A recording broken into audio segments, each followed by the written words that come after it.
రాజ్యాంగ వ్యతిరేకమైన ఎస్సీ వర్గీకరణకు సుప్రీంకోర్టు ఇచ్చిన తీర్పునకు వ్యతిరేకంగా ఆల్ ఇండియా బహుజన్ జేఏసీ సంఘాలు ఇచ్చిన పిలుపు మేరకు భారత్ బంద్ అంబేద్కర్ కోనసీమ జిల్లా వ్యాప్తంగా ప్రశాంతంగా కొనసాగింది.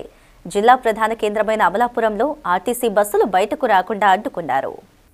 భారత్ బంద్లో భాగంగా అమలాపురం, ముమ్మిడివరం, కాట్రేనికోన, పి గన్నవరం, ఐనవిల్లి మండలాలలో బంద్ ప్రశాంతంగా సాగింది. ప్రభుత్వ, ప్రైవేటు పాఠశాలలు, కళాశాలలు, వ్యాపార సముదాయాలు, వాణిజ్య బ్యాంకులు మూతపడ్డాయి. ప్రభుత్వ కార్యాలయాలు సైతం మూతపడ్డాయి. ఎక్కడికక్కడే గ్రామాలలో సైతం రోడ్లపైన మాల మహానాడు నాయకులు, కార్యకర్తలు, యువకులు పెద్ద ఎత్తున వర్గీకరణకు వ్యతిరేకంగా నినాదాలు చేశారు. ఈ సందర్భంగా పలువురు మాల మహానాడు నాయకులు మాట్లాడుతూ రాజ్యాంగానికి వ్యతిరేకంగా సుప్రీంకోర్టు ఎస్సీ వర్గీకరణకు తీర్పు ఇచ్చిందని, వర్గీకరణ వద్దు అని అన్నారు. ఈ కార్యక్రమంలో మాల మహానాడు నాయకులు, యువకులు భారీ ఎత్తున బంద్ కార్యక్రమంలో పాల్గొన్నారు. వర్గీకరణ మీద సరైనటువంటి అవగాహన లేక ఒక ప్రణాళికాబద్ధంగా ఒక జనాభా లెక్కలు కానీ ఇంకోటి కానీ ప్రాతిపదికను తీసుకోకుండా మరి వారు వర్గీకరణకు అనుకూలమైనటువంటి తీర్పు ఇవ్వడం జరిగినది. కానీ అది చాలా దుర్మార్గం. మాలమాదిగల ఉమ్మడి ఆంధ్రప్రదేశ్లో మొత్తం తెలంగాణ అవని, ఆంధ్రప్రదేశ్ అవని ఎవరైనా కూడా మాలమాదిగలు ఎప్పుడూ కూడా అన్నదమ్ములుగానే ఉన్నాం తప్ప ఎక్కడా కూడా వర్గ వైషమ్యాలు కానీ భేదాభిప్రాయాలు లేవు. అందరం కూడా సమానంగానే ఉన్నాం.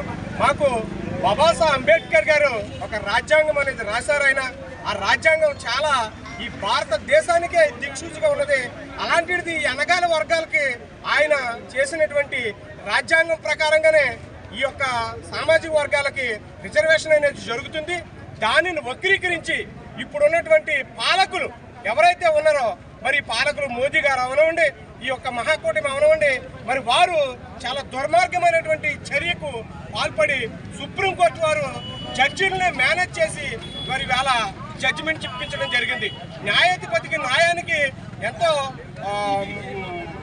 మంచి ఉన్నది. కానీ కళ్ళు కప్పుని న్యాయదేవత ఉన్నదని అంటే ఇవాళ కళ్ళు కట్టేసుకునే న్యాయాన్ని తీర్పిచ్చారని మేము ఇవాళ ఈ మాల మహానాడు ఆధ్వర్యంలో మేమందరం కూడా సుప్రీంకోర్టు జడ్జిమెంట్ని ఖండిస్తున్నామని ఈ సభాముఖంగా మీకు అందరికీ కూడా మీడియా మిత్రులకి తెలియజేసుకుంటున్నాం.